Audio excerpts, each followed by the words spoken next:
Hey gang, Todd here, along with Sunny, and happy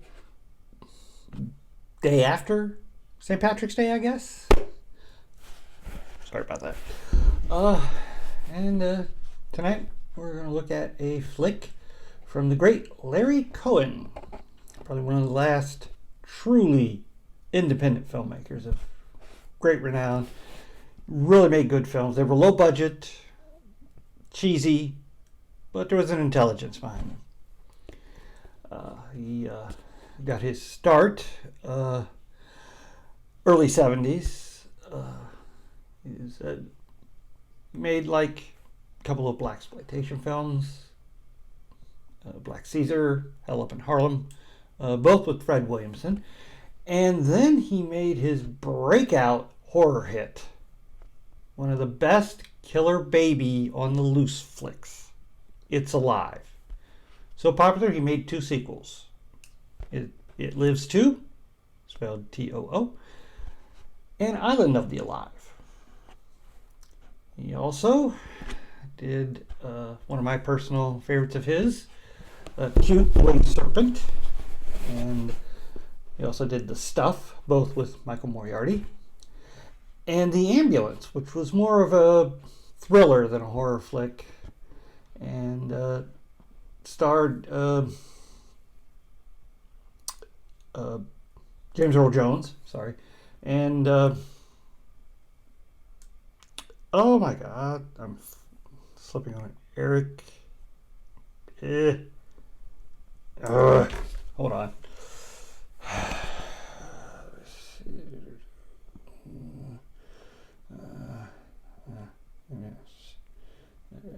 It's Eric Roberts. How in the world did I forget that?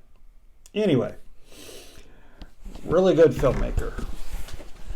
And he also wrote many screenplays for his own films and also for Maniac Cop and the Gus Van Sant thriller Phone Booth. So, very well rounded. He also, I should say, the film stars Tony LoBianco. And you know him either from, if you're a fan of great 70s films or crime dramas, The French Connection, or if you like sleazy independent horror flicks, you probably remember him from The Honeymoon Killers. He plays Detective Peter Nicholas. I know what you're saying. LoBianco's cast as an Irish cop? No. His character was adopted. That is important for later. The film opens with a sniper randomly shooting people in downtown New York. LoBianco, as Peter Nicholas, goes to talk to the man, maybe talk him down.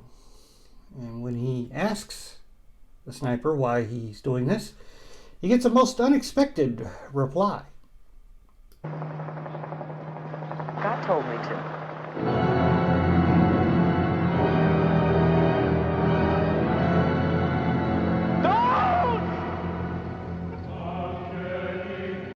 Just realized, looking at the playback there, it's all more in my window than I thought you should. It also looked farther away than usual, so I made some adjustments. But didn't take long for us to get the title, did it? First 5 minutes. After this, Tony starts having some nightmares about Peter starts having some nightmares, and it's compounded by Catholic guilt in that he's estranged from his wife and is living with a substitute teacher he's sleeping with. They would like to get married, but apparently his wife isn't too keen to let him go. And he goes to visit her, and it turns out that's not exactly the reason Peter's not divorced. You want everything to stay just as it is. That's fine with me. But What will your girl do when she finds out? Aren't you afraid that she'll leave you? Yep, that is the great Sandy Dennis playing his wife. Famous for Who's Afraid of Virginia Woolf and The Out-of-Towners. Great actress. Fortunately, she's only got 2 scenes in the film. But, enough of Peter's personal crisis. Something more important happens at the station. He has willed it to be. 5 more will die today along the route of the parade. The St. Patrick's Day parade? There'll be 5,000 dead drunk, you mean? Let me take it. What do you mean he? How does he will people are killed? You'll see there'll be one of your own. A policeman. Which one? I don't know. Peter immediately tells his supervisors, who snap into action and do nothing. It's too late to stop the parade. They got to delay it. It's probably just some crank. Oh, how that might come back to bite them.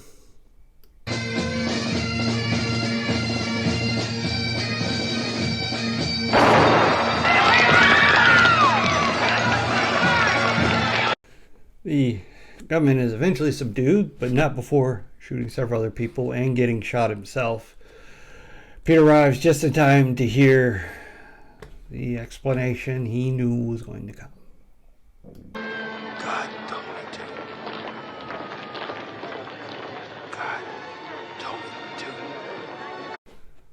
Why, yes, that was Andy Kaufman. Gosh, he looks so young there.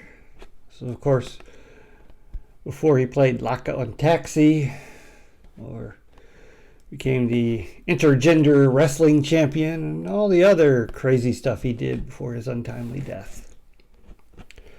Well, there's another killing, and Peter starts to investigate the first sniper, and finds that there was this hippie the guy was hanging around.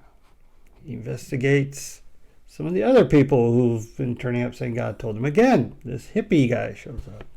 He finally gets a name and goes to see the man's mother. And she attacks him.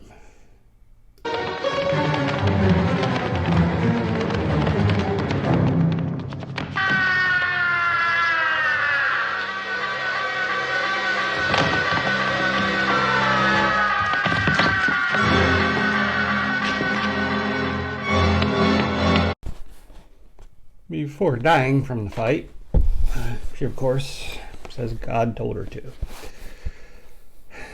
The coroner makes an odd discovery. Her hymen was intact.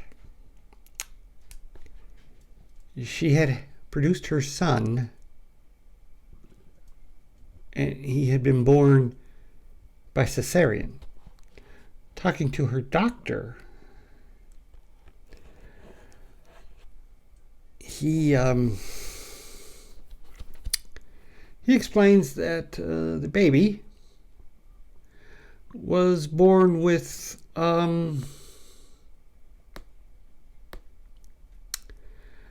both male and female, let's just say, organs. I'm not even going to use the technical term.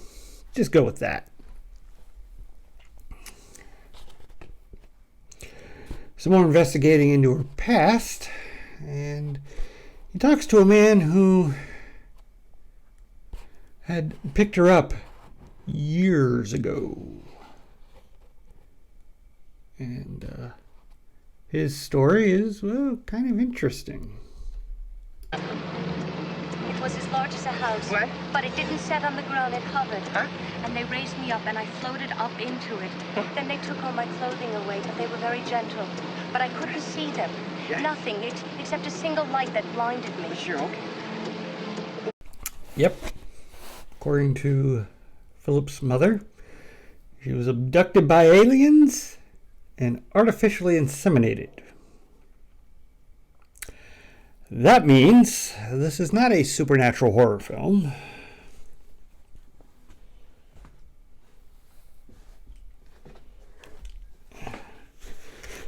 But a science fiction one. Well, after some more investigating, Peter leaks some of the story to the press about God told me to because, and the alien stuff because they've been keeping it undercover to avoid a panic, which does cause a panic when it gets released, and his superiors aren't too happy. And they call in his girlfriend to see if she can shed some light on all this. He goes to church a lot, doesn't he? I mean, not just on Sundays. This is beginning to sound like an inquisition. I'm going home now, gentlemen. Listen, we just hope you can make some sense out of all of this. I mean, You know, people who are too goddamn religious make a lot of trouble for everybody. He truly believes. Well, needless to say, Peter is suspended. Not that he cares. Although his leak of the God told me to has some unintended consequences when a cop he works with, who is on the take, is killed, and the guy comes up with a clever way to draw suspicion away from himself. Meanwhile, Peter is approached by some businessmen, and they ask for a meeting. Well, okay, he's picked up in a big car by a bunch of tough guys, and they take him to meet the businessman, who explains there's a cabal of businessmen that have rallied around Phillips. They believe he is the Messiah come back, and they want Peter to join him. When Peter says no, Phillips decides to show him his power.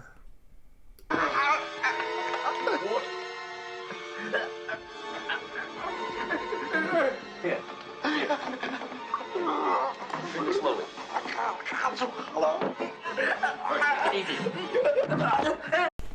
The man dies of an apparent heart attack.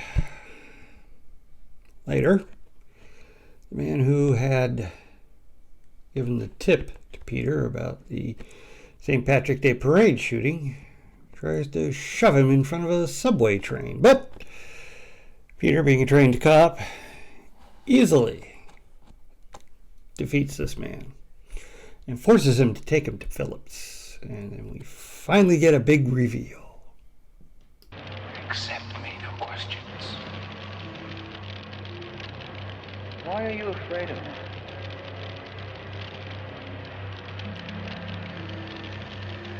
You're afraid I'll find out something? You can't kill me, can you?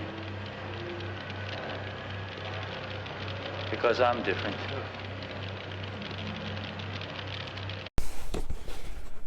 After a brief mental struggle, Peter escapes from the basement that is being burned down around him. This intrigues him, and he starts to look into his own adoption, finally tracking down his birth mother. And her story is eerily similar to the story he got about Philip's mother. We then cut to a meeting between the two women in his life. Why weren't there any children? I mean, he seems to have some sort of hang-up whenever I mention kids.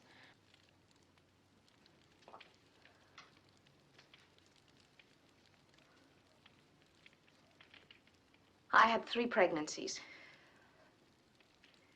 Each one ended in a miscarriage. Turns out there was no reason for them. perfectly healthy. They just died. About this time, Peter comes in and tells them both goodbye. And apparently, he has lost his faith after having met Phillips. And he's coming to terms with who he really is. And after that, he goes and hunts down the man who killed his friend and fully accepts his powers.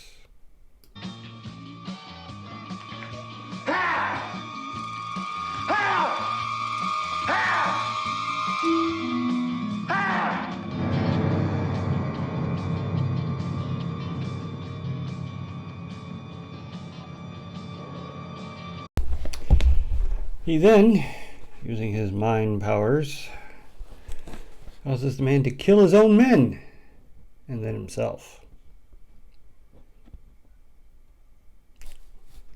Pretty gruesome. Anyway, after this, knowing of his full connection with Phillips, he easily tracks him down to another building. And they have their final confrontation, in which Phillips explains they are brothers in a sense, both having been born half human, half alien.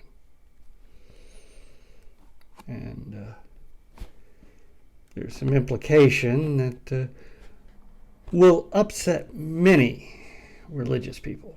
The history books are full of virgin births. Who were Moses and Jesus really? Our ancestors. Yep. Jesus was an alien. This isn't the first film to ever make that. Well, I don't know about film. That's been a standard in science fiction. Arthur Clarke did that in some short stories. Always implications. That's just... But yeah, that I can see why that would upset a lot of people. And yes, that was Richard Lynch as the bad guy there. Always good to see him in a film, but man, that hair, I just can't see him as a hippie. Anyway, some other reveals are that Peter actually killed his 3 unborn children. He willed them to death because deep down he knew they were going to be alien, and he willed them dead, which is horrifying to him. Not as horrifying as what Phillips wants to do. I can bear your child. Together we could start a new species. Yeah, ooh. Yeah. But I remember he has both male and female parts, so, but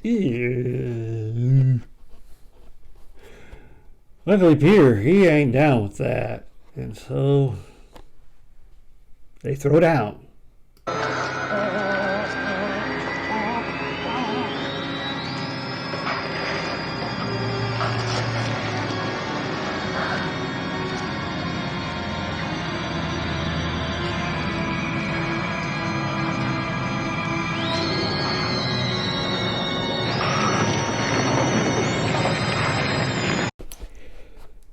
Knowing he's losing the fight, Phillips tries to bring the whole building down on top of them to save himself, but Peter ends up killing him anyways and escaping,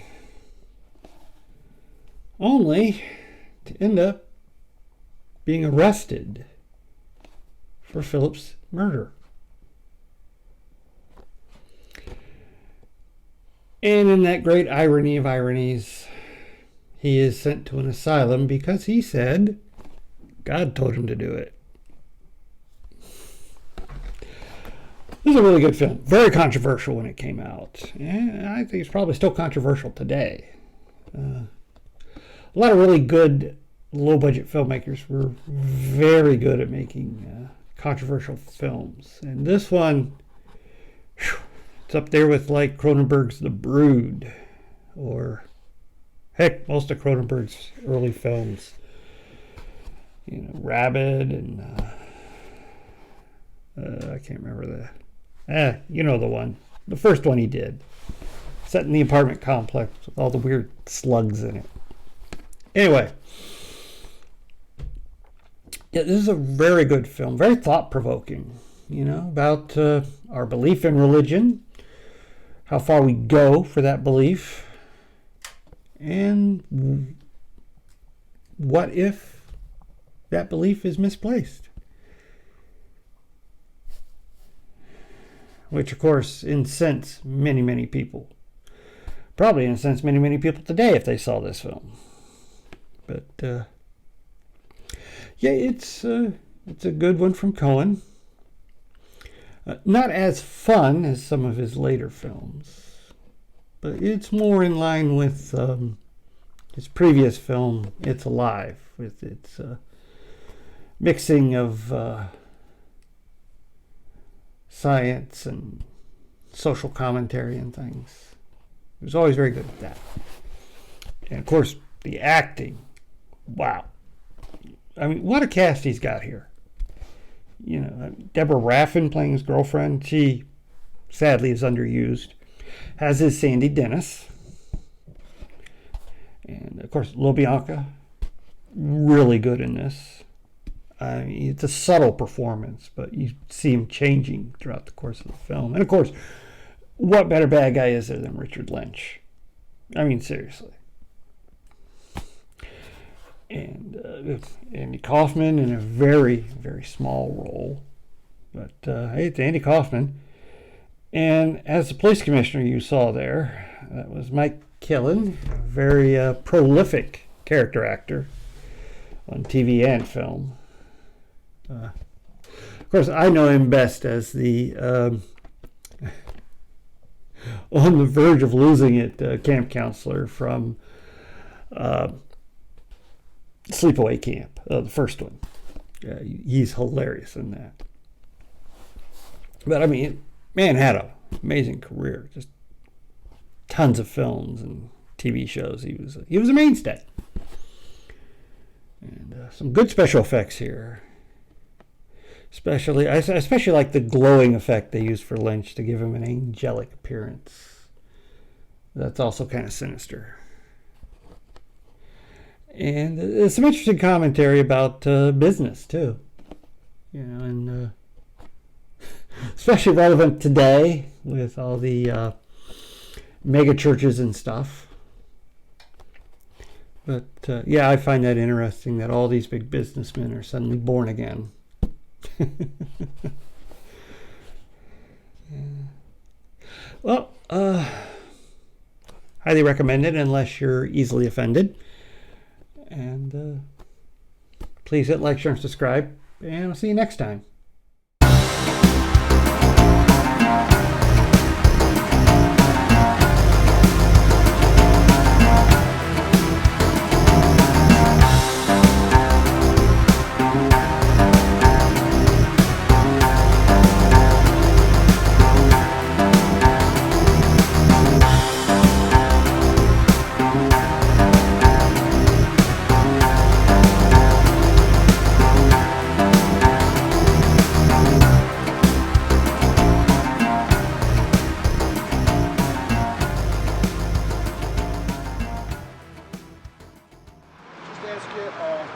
Reasons for performing this atrocious murder against a 24-year-old boy? God told me to. Pardon?